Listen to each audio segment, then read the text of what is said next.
Assalomu alaykum. Samarqanddan, Bulung'urdan bemorimiz 9,5 mm rejimdan kelganlar. Hozir 5-kurs muolajalari. Assalomu alaykum, xush kelibsiz. Va alaykum assalom. Bu 5-kursiz, 1-kurs kelganingizda qaysi joylaringiz og'ridi? Belim, oyog'im. Qaysi oyoq? O'ng oyoq. O'ng oyog'ingizga bergan. Qancha bo'lgan bu og'riq his qilganingizga? 1 yildan beri salkam yura olmay qoldim. Muolajalar qilib ko'rdingiz. Dori-kollar qilib ko'rganmisiz? Dori-kol qilmadimmi? Tinimsiz lekin muolajaga borib turdim. Har xil narsalarga borib ko'rdingiz. Endi o'mirtq pog'onasini cho'zishlar ham bo'lganmi shuni orasida? Ha, bo'lgan. Lekin ba'zi og'riqlar bo'lgan. Massaj, cho'zish. Shunaqa narsalar qilib ko'rdingiz. Endi mana hozir 5-kursdasiz. Necha foiz yaxshi taxminan? 70-80% yaxshiman, xudoga shukr. Mashqlarni qilyapsiz-a berilgan. Qilyapman. Agar shu mashqlarni hammasini qilsanglar, effekt zo'r bo'laveradi, xudo xolasa. Pastenomerlarga murojaat qilib kelaverasizlar. Grijaylar bo'lsa, MRTlar olib kelsanglar, yotoq 1 kun, muolajalarimiz ko'p kunlab cho'zilmaydi. Yaxshimi shunisi? Xudoga shukr, yaxshi. 10 kunlab muolaja olgandan 1 kun yotib olishgan yaxshiroq. Ham vaqtdan yutiladi, ishinglarni ham любой ish qilaverasizlar ertasidan, kelib davolansa bo'ladi. Maslahat berasizmi? Maslahat beraman, kelinglar, yaxshi bo'lasizlar. Xudo xolasa aytilganlari qilsa, uyga vazifalar. Shunday ham. Kirib manual terapiyani boshlaymiz. Rahmat. Hozir mana ayollarimizni qizdirish jarayonlari, qizdirganimizdan keyin eng chetda yotibdilar, o'sha opamni qirsalatish va osish jarayonlarini ham videoga olib sizlarga ko'rsatamiz. Birinchi bo'lib, xuddi shunaqa hamma bemorlarimizni qizdirib olishimiz mumkin bo'ladi. Bemalol ayollarni ham davolaymiz.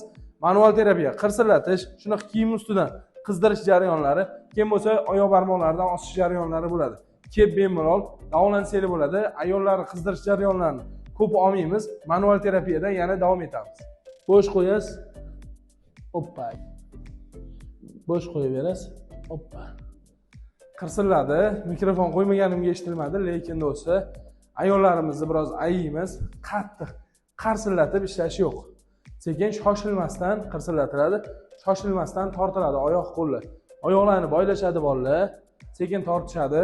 Osilish jarayonlarini boshlaymiz. Men bo'lsa qo'llarni tortib turaman. Video qiziq bo'ladi. Ko'rib turing, osilish jarayonlarida 20 turdirmoqchilar. Like bosib tashlang. Obuna bo'ling bizga. Shunaqa bemorlarimizni qirsillatish, osilish jarayonlarini hammasini kuzatib boring. Kommentariyada fikringizni yozib qoldiring. Siz nechta zarbaga chida olardingiz barmog'ingizdan osib qo'ysak? Opam 20 taga jasorat qilmoqchilar. Bosh.